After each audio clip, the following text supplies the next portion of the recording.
Assalamualaikum warahmatullahi wabarakatuh. Apa kabar teman-teman semuanya? Semoga dengan kesehatan selalu.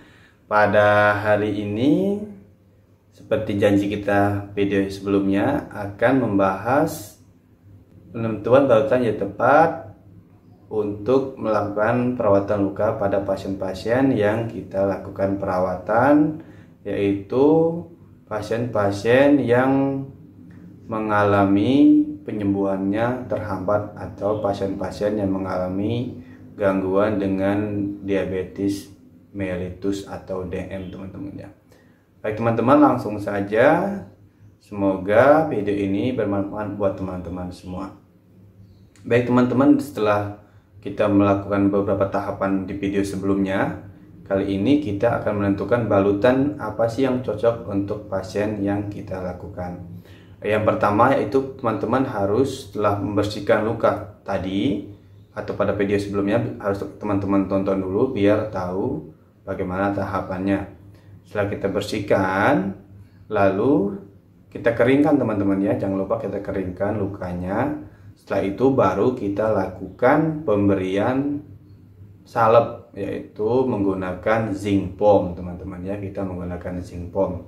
Kemudian setelah itu baru kita menentukan balutan teman-teman. Nah, di sini saya ada beberapa contoh balutan teman-teman. Ini adalah foam teman-teman. Ini adalah foam. Nah, foam ini yaitu untuk pasien-pasien yang mengalami eksudatnya banyak teman-teman. Yang eksudatnya banyak, jadi ini foamnya satu sisi. Nah, di sininya tidak tembus teman-teman ya. Ini tidak tembus.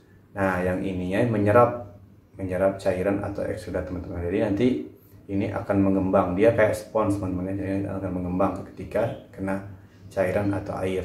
Ini ada dua macam, ada yang sama-sama sisinya sama kayak gini teman-teman, tidak ada yang waterproofnya. Ini kan tahan air ya teman-teman, tidak tembus air ya. Ini tidak tembus air. Ada yang kedua-duanya tembus air. Nah, itu biasanya kita gunakan untuk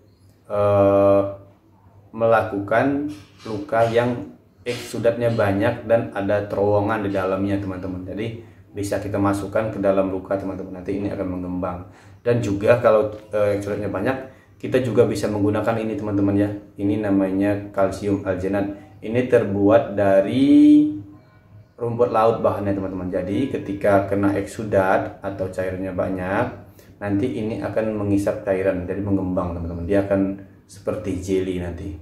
Ini bisa teman-teman gunakan ya teman-teman ya. Nah, setelah itu kalau yang eksudatnya sedikit, teman-teman juga bisa menggunakan ini teman-teman. Ini juga sejenis kasa. Saya juga tidak jualan teman-teman. Saya cuma pakai ini untuk merawat pasien-pasien saya. Nah, ini juga kayak berbentuk kasa, tapi dia ada satu sisinya tidak tembus teman-teman ya. Jadi saya buka ya. Jadi dia tidak tembus sama cairan atau eksudat tersendiri. Nah, seperti ini teman-teman. Ini yang seperti kasanya yang bisa menyerap cairan, tapi ini cairan sedang dan minimal teman-teman. Nah, di sini ada kayak plastik teman-teman. Jadi ini tidak tembus teman-teman. Jadi ini yang menyebabkan perawatan luka kita tidak rembes teman-teman. Jadi cairannya cuma menumpuk di sini, tidak tembus keluar. Jadi balutannya tetap aman teman-teman ya. Ini luka-luka yang mengalami eksudat sedang atau sedikit teman-teman ya. Kalau eksudatnya banyak, jangan menggunakan ini karena dia tidak sanggup menahan eksudatnya. Nah, ini tadi yang kalsium algenat teman-teman, seperti ini ya, rumput laut. Nah, kemudian juga ada biasa kita pakai ini teman-teman. Nah, ini juga untuk yang mengalami eksudatnya sedang teman-teman. Ini juga hampir sama kayak kasa, tapi dia sama kayak yang sebelumnya tadi teman-teman, seperti ini sama, tapi lebih tebal. Dan ini dia juga ada di belakangnya penahan supaya cairannya tidak tembus teman-teman. Ini saya buka teman-teman ya. Kebetulan nanti saya ada perawatan luka, jadi nggak apa-apa saya buka. Nah, ini teman-teman, satu sisi ini untuk mengisap cairan atau eksudatnya. Nah, dan sebelah sisi ini tidak tembus teman-teman ya. dia bisa nahan. Jadi ini bisa teman-teman gunakan untuk melakukan balutan supaya balutannya tidak rembes, karena kalau rembes nanti bisa dihinggapin serangga atau lalat teman-teman, jadi itu bisa menyebabkan bau atau bisa adanya bakteri lain.